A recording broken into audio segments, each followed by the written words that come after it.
What do you do with a voice like that? The story of extraordinary Congresswoman Barbara Jordan, written by Chris Barton, illustrated by Equa Holmes, and read by Mr. Alicea. Growing up in the 5th Ward of Houston, Texas, Barbara Jordan stood out. She may have looked like other kids. She may have acted like other kids. But she sure didn't sound like other kids. Not with that voice of hers. That voice. That big, bold, booming, crisp, clear, confident voice. It caused folks to sit right up, stand up straight, and take notice.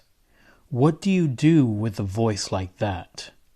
Well, first, you give that voice something to say.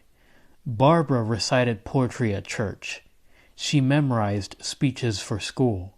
She entered oratory contests and in 1952 won a trip to Chicago, the first time she'd ever left Texas.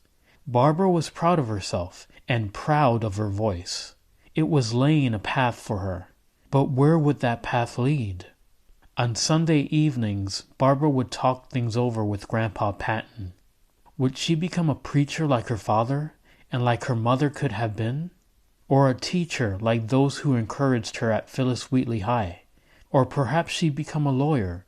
Not many black women had achieved that, but one who had done so visited Wheatley and gave a stirring speech.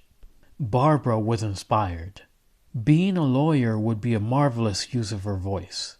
But before that can happen, what's the next thing you do with a voice like that? You give it more knowledge to work with. College opened Barbara's eyes to how the country was changing and how it wasn't. She learned how to find facts for herself, debate important issues, defend good ideas, and dismantle bad ones. Her law classes challenged her more than anything she'd known. She hid her struggles from her classmates, studying long and hard and out of sight.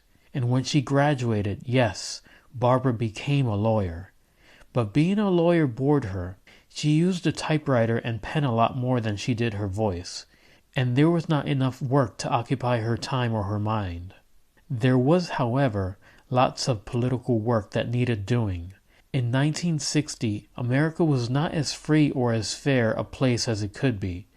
Barbara believed that politics could change that, so she got involved. One night, a scheduled speaker was absent, and Barbara was asked if she would fill in. She said yes. The audience loved her. They trusted her. Most important, they were inspired to do something, to get out and vote, and to help round up others and get them to vote. Her voice had made a difference.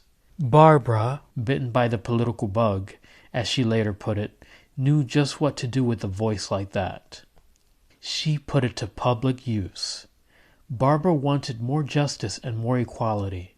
She knew that these things began with more citizens sharing their own voices with their representatives in government. To make sure they got heard, Barbara decided to run for political office herself. So she ran, and she lost. And she ran, and she lost. I have no intention of being a 3-time loser, she said. She ran a 3rd time. This time she won. As a Texas state senator, Barbara represented the people she'd grown up among. Before, she'd merely trusted in the political system. Now she was part of it. When it works right, the system makes laws that improve our lives, and it makes sure that people, both the powerful and the powerless, follow those laws. Changes to our laws sometimes come from raising a ruckus outside the system, but Barbara's way was to make change from within. Sometimes that change, such as higher pay for farm laborers and more aid for people who got hurt at work, took place in public through debates on the Senate floor. Sometimes it didn't. Barbara got to know the other senators as individuals, and despite their differences, they came to relate to her in the same way. When each listened to what the other had to say, they could hear what was important to them, and it helped them all do a better job. Other Texans who had never paid any attention to women of color heard the wisdom in her voice. which helped them do better too. Well then, what do you do with a voice like that? You share it with the entire country. In her next election in 1972, Barbara moved up to the United States Congress in Washington, D.C. Soon came a troubled, confusing time for the nation. President Nixon, it seemed, had broken the law, and Congress had to decide what to do about it. On a TV broadcast seen throughout the country, Barbara used her voice to show them the way. She reminded her audience that the Constitution is the document governing all the laws in the United States and applies to all of its people. Then she explained, in her big, bold, booming, crisp, clear, confident tone, how the president's actions had gone against that document. My faith in the Constitution is whole, it is complete, it is total, and I am not going to sit here and be an idle spectator to the diminution, the subversion, the destruction of the Constitution. The Constitution, Barbara said, must be preserved. The president, Barbara said, must go. The president went. That speech made Barbara a star. She shone like a bright light in a dark place. Barbara would have loved spending more nights under actual stars, camping and singing with her friends, but the public wanted more of her and more from her. She delivered, battling to protect the rights of Mexican-American voters and others against discrimination. There were whispers and rumblings of what might be next for Barbara. The U.S. Senate? The Supreme Court? Could she possibly become Vice President Jordan?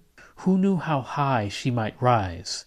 So many people had so many hopes for Barbara. In her voice, they knew, there was much to admire. How she spoke for those who possessed quieter strengths than her own. How she spoke for those who did not want to be limited by their weaknesses.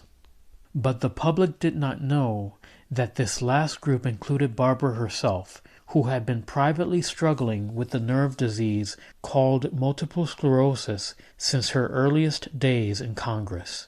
Nor did they know that Barbara had begun hearing another voice. This other voice was an inner voice.